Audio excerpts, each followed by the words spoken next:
Welcome to TPN Telugu 24 news.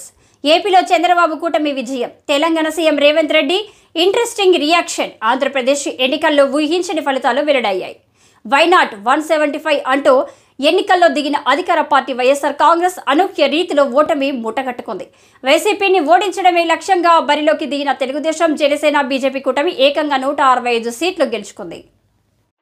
ఈ క్రమంలోనే TDP అధినేత చంద్రబాబు, జనసేన అధ్యక్షుడు పవన్ కళ్యాణ్ కు తెలంగాణ సీఎం రేవంత్ రెడ్డి శుభాకాంక్షలు తెలిపారు. ఈ మేరకు తన అధికారిక ట్విట్టర్లో రేవంత్ రెడ్డి ట్వీట్ చేశారు. ఆంధ్రప్రదేశ్ ఎన్నికల్లో విజయం సాధించిన టీడీపీ అధినేత చంద్రబాబు నాయుడికి, జనసేన అధినేత పవన్ కళ్యాణ్కి నా అభినందనలు.